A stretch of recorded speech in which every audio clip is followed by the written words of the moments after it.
اسب سوارکی میکردن. یک مولتیکا یه وقتا نمیدونم خیلی خوب بودیم، در هم تلویزیون نشون میداد. تئاتر لختک بود، خطا نکنم اگر همونطوری اسبکا همون میمون بازی میکردن کو اسم میرفتن اسم میرفتن. یکی همین ولایت مختار کوهستان بدخشان خوب شرمندهش کردن امیر، همین اسبک سواری و میمون بازی و توبه این حالا رهبر کشور به خدا قسم رهبر کشور تصور کنید. نه که یک نفر لباس نظامی داره آمده است، مرحمت، تحقیر، دشنام، گپی قبه، زن یک مادر، اینها ناظری منطقه، نظارت کننده، نه اینکه سگ هست، نه اینکه یک سگی است که دیوانه است که سگ پسخ بستگی هست. وقتی که از زنجیر رها میاد چند نفر میگذه او اینا سگ نیستن مردم، اینا انسانن. این پدر سگا اینا باید گفت خود چون ناظر منطقه هستند، نظارتگرن در یک منطقه، از طریق وزارت کارهای داخلی در یک منطقه آوردن و چسکوای موندنشون. همین عکس بگذارین یا باری کم ترکم باشه بخندیم به گفتی گپا. این روی حالا میمون بازی توبه کردن رهبر کشور به خدا قسم. اسب سوارکی میکردن. یک مولتیکا یه وقتا نمیدونم خیلی خوب بودیم، در هم تلویزیون نشون میداد. تئاتر لختک بود، خطا نکنم اگر همونطوری اسبکا همون میمون بازی میکردن کو اسم میرفتن اسم میرفتن. یکی همین ولایت مختار کوهستان بدخشان خوب شرمندهش کردن امیر، همین اسبک سواری و میمون بازی و توبه این حالا رهبر کشور به خدا قسم رهبر کشور تصور کنید. یک برنک سفری خدمتی داره میروه اسبک سواری میکنن، ای توبه سلفی کده با این مرد دیگه جو نیافته، دیگه جو نیست. نه نزدی بید، نزدی انگور، نزدی سیب، نزدی نمیدونم تربوز، کدو، چی چیزی که بود نزدی او دیگه عکس گرفت. یکی حواس کرده تا مردک اسبک سواری داره تئاتر دای چیزا را نمایش میده، گفته بیا عکس بگیرم یادآوری. خیلی سفری کاری نیست، این میمون بازی است ای مردم، این میمون بازی از این فریب مردم است. در همین جا 4 تا اشوله دیگه میخونه و همین رفت و تمام. هم دلای مردم آمشو جناب ولی واقعا زور. یک نواری خیلی واقعا بگیم غضبناک کننده هم است. یک نواری است که عضو هر یک ملت وقتی که ایره میبینه عضو جامعه واقعا عصبی میشود و سوال های زیاد از ذهنش میبیاد که این سگ بچه ها را که اجازه داده است که بس سوی مردم صدا بلند کنند، تحقیر کنند، دشنام کنند. یک در لباس نظامی وقتی که میبره در بین مردم باید اون نفر الگو باشه، باید نمونه باشه. اما بین احوال ببینید.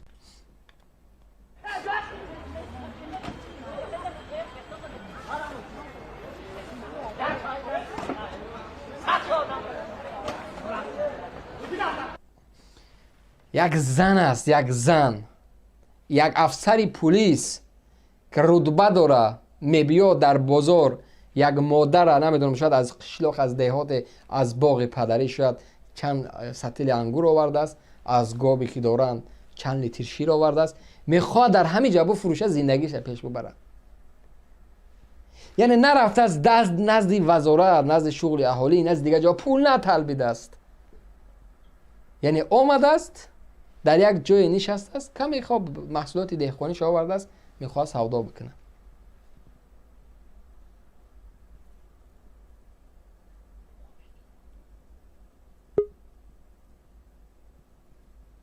خب نه که یک نفر لباس نظامی داره آمده است، مرحمت، تحقیر، دشنام، گپی قبه، زن یک مادر، اینها ناظری منطقه، نظارت کننده، نه اینکه سگ هست، نه اینکه یک سگی است که دیوانه است که سگ پسخ بستگی هست. وقتی که از زنجیر رها میاد چند نفر میگذه او اینا سگ نیستن مردم، اینا انسانن.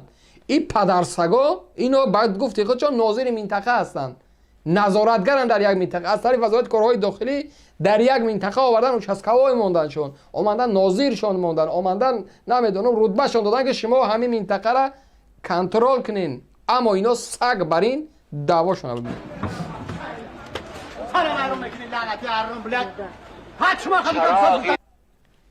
دستا رو بیو بخانه گرینیان ایو را ما اجازه دادیم قبول بکنیم مردم.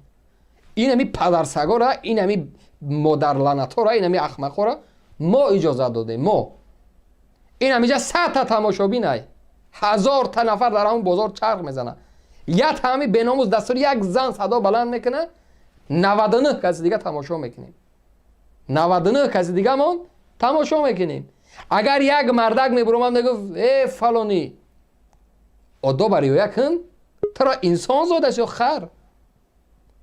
تو کی هستی خودت اصلا میبیای در بین جامعه با آواز بلند مثل سگ گپ میزنی؟ کنی ترتیبات جمعیتی، شما دعوای ترتیبات جمعیتی میکنید، تو سگ کی هستی اومده است با این اصول در بین مردم داد میزنی؟ تو را کی اجازه داده است؟ او رتبه تو با اون معنی نیست که تو زوری گرایی بیای یک زن یک مادر را تحقیر کنی. اینجا تحقیر است در حق یک زن، اینجا باید پرونده باز کرده شود. این همین سگ باید همین روز از وظیفه آزاد میشد. نفهمید؟ این همین پدر استغفرالله، این همین روز باید از وظیفه برکنار میشد. اینا با اون مقصد ساخته نشد و وزارت که بیای همه کیفتا پام کدگی نمیدونم میگویی باقی مانده فرزندی اوگایی باشه، اما خدرگرینیان که یا شما در نزد مردم باید یک خدمتگار باشین، خادم باید زنی تو، فرزند تو، مادری تو از حساب مردم از معاشی تو میخنه نان. میفهمی؟ اینا با اون طرز ساخته نشده. شاید اکثر جوانا با اون معنی هستن که خب اینا همه گرینیان باید همین بازار داد و فیقان کنن. نه، قبل از اونه که این نفر نازه است باید پسیخالک باشه، باید اینتلیگنت باشه. بیای همین زنه، اگر همین زن سودا داره غیر قانونی است، با یک زبانی مادری بگه اپا خواهر من در همین منطقه ناظرم، من میدونم تو مشکلات داری، رفتیم در حال اونجا همین بارک سودا بکه، نرخی همین بازار را بته چند سو می نمیدونم جمع میکنین، همین بار تا سودا بکه بره خانه فرزندات بخورن. شکر که تو نمی به از دولت طلب نداری، اما اومده در همینجا مهنت کردستی. همین هم باید تو فخر بکنی از این مادر. باید دست این مادر را فشاری که خوش به حال ده مادر در برابر زن بدنت همون شیره در فرزندت نمیتی، در زنت نمیتی، در شوهرت نمیتی، نمیدونم اما انگوری هست که نمیخری از باغ باباگی پدری چین دست آورده میفروشی، پول میکنی، فرزندات میخرونی. این هم یک نعمت است برای ما. لااقل یک نفر از حساب خود زندگی میکنه. تو باید این گونه فهمیش داشته باشی. یک نظامی حتی این چیزا رو باید بدونه، اما با اون معنی نیست که تو رتبه داری مثل سگ از ما فلانی ابا چه این چی نمون نظام ساختگی ما کلخوز دانستیم کو ظلم ظالم تا دم محشر نمی‌سوزد، اگر سوزد شب سوزد، شب دیگر نمی‌سوزد. ای ظالم این ظلم تو، این ظلم ظالم تا دم محشر. با سر یک مادر سر حرام میکنی، لعنت حرام. ابا چه این گپ نیست. نباید چونین من نمیدونم در این چی باید جواب داده شود. من نمیدونم باید چی جواب تیم در این وقتی یک احمقی را میبینی، یک پدنده، یک احمق بیسواد، نظامی رتبه داره، خدمتگاری مردم است، آمده است زبانش اینمی قدر سگ بری در حق مردم تحقیر، در حق یک زن حتی رحمان میگه او من سیاست و نسبت زنها بسیار وای میکنم. حالا یک نوار شبک دارم، یک جا رفتم یک زن برای من گیتار زده بود، دایره زده بود، من براش گفتم که دست در نکرد خدمت کردی، من نسبت زنها بسیار وای میکنم. این سگات نسبت زنها بسیار وای میکنن.